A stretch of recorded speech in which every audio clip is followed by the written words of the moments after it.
According to Brendan Wayne and some of the creators on the show, the Mandalorian Season 3 finale next Wednesday is going to be quite a spectacle, and it's even teased to be tragic. But before we talk about Mando, we do have some other Star Wars updates to whet our appetites. Andor Season 1 has been nominated for the prestigious Peabody Award for Entertainment. This is such a huge deal because they don't usually pick sci-fi and space opera, let alone spy thrillers set in a galaxy far, far away. That should tell you everything you need to know about the quality of the writing of that show. Well deserved, and a big congratulations to the cast and crew. I really can't wait for the second season and the return of Cassian, Bix, Wilman Pack, Mon Mothma, Clea, Cinta, Vel, and the list goes on and on. It's gonna be massive. A couple of days ago, I broke down the exclusive footage from Celebration, so go check that out if you haven't done so. It's at the end of my Mandalorian Chapter 23 preview video. Now in other Star Wars news, Ahsoka actress Rosario Dawson has spilled the beans on her favourite episodes of the upcoming series. She says the first episode, the Ahsoka premiere, is really strong, but it's episode 5 that has her the most excited. The Ahsoka teaser at Celebration got the fan cheering for the return of Thrawn, Sabine, Hera, Ezra, a first look at Baylan and Shin, but now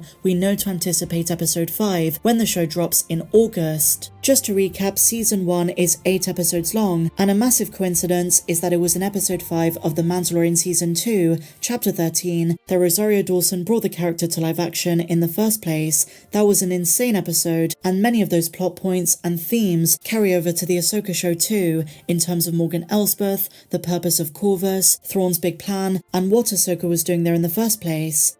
Okay, so now guys, on to The Mandalorian Season 3 finale. Episode 7 on Wednesday gave fans a lot to ponder about, and yesterday we spoke about who the titular spies might be, aside from Elia Kane, and many fans are very passionate about their theories, ranging from the Armourer to Axe Woves, even the surface Mandos with Skinny Pete, who seem suspicious too. I've even seen some fans say it might be Grief Karga or even Bo-Katan, and others think the title might be more simple than we think. There is no inside job, but rather, the title of the episode refers to the Mandalorians themselves, the tribe and the Night Owls, checking out the surface of Mandalore. In this way, there is a biblical parallel to the Old Testament, when the Israelites sent spies to the Promised Land to see if they could live there and what threats were awaiting them. But all theories of that aside, the big finale is next week, and I have some thoughts on how things are going to play out. Now, to inform these ideas, we begin with a huge tease from Brendan Wayne himself, Din Djarin's stunt double, who's in the suit most of the time, along with Lateef Crowder.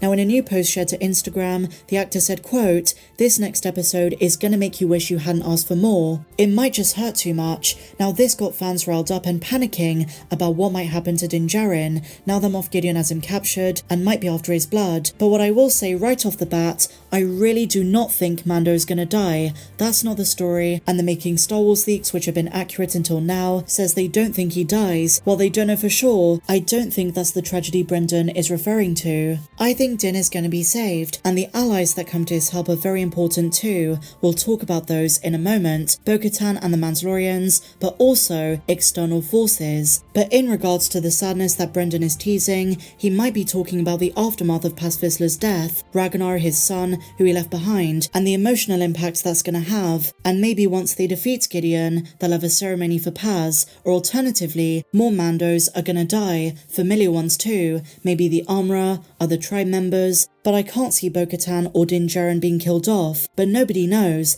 it's just speculation at this stage. Now the bright side is that Dave Filoni said the finale is going to have fans cheering, and this gets me super pumped for what or who might show up. Now hear me out on this. Lucasfilm know how massively successful The Mandalorian Season 2 and Book of Boba Fett finales were. They're well aware of fan expectations and the types of surprises fans want. Jon Favreau, Dave Filoni and Rick Famuyiwa probably sat down discussing how to top the Luke surprise, or at the very least, how to give fans another one of those moments, while also connecting it to the story and rounding off the season nicely. Now while you might argue the season finale doesn't need fan service, there is a direct correlation to viewership and they know that. They know they need to blow the fans away. Now one obvious feature of the finale that's going to get everyone cheering is Bo-Katan riding the Mythosaur. It's been a constant in terms of symbolism, and that's going to play into this next episode. But aside from that, how else could they surprise us? Now the obvious way to do do this is with another post-credit scene, which I think we're gonna get, possibly Thrawn, since Dave Filoni did tease he wants to connect this next episode to Ahsoka, but maybe Ahsoka herself in the episode. Din is captured, and to save him, I think Bo-Katan needs more allies,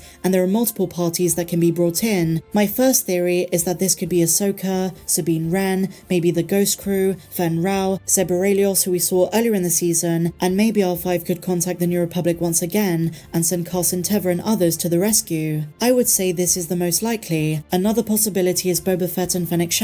They're allies to Mando, who could come to the rescue with the Mod Gang, Chrysanthemum, Cobb Vanth, and maybe others. Maybe that happens through R5 as well, who contacts Pelimoto on Tatooine. And so finally, and my own personal favourite theory, is that Grogu reaches out in the Force to Luke Skywalker. Max Lloyd-Jones already voice cameoed in this season as Lieutenant Reed, and the last time he appeared in the Book of Boba Fett, he also appeared as Luke, using the deepfake algorithm. I wouldn't be surprised if following the fan reaction to Season 2's finale, they have a big duel between Luke and the Praetorian Guards. Luke took down the Dark Troopers, and now he'll take down the Super Commandos and the Praetorian Guards, and maybe everyone else I just mentioned could play into it as well, in a showdown against Moff Gideon. Imagine Luke and Ahsoka against the Praetorians. There could also be a nice tie-in when Luke and Ahsoka realise that Grogu's developed quite a bit, and she might suggest that when she and Sabine find Ezra, he could train him. Just a wild theory I'm throwing out there for connectivity, and it's just something I'd love for them to do. That would certainly get a lot of fans hyped, but will they do this? I'm not too sure. Let's wait and see.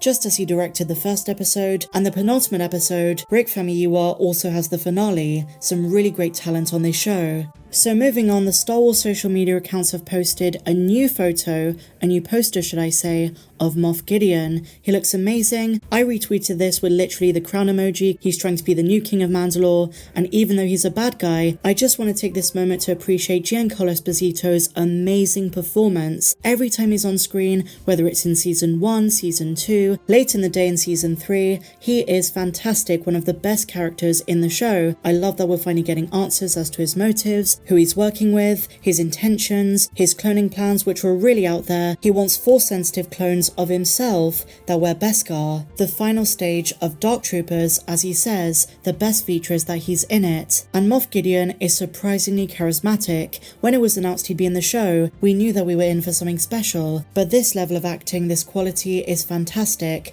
I can't wait to see how the finale plays out. It's going to be intense, and everyone is going to be watching. It also came out that viewership on the show has increased significantly, so some very good news there. But with that said, my dear friends, share your thoughts in the comments down below of what you think is going to happen in the final episode. If you enjoyed this one, please be sure to give me a big fat thumbs up, subscribe if you're new, and I'll see you in the next video. May the Force be with you always.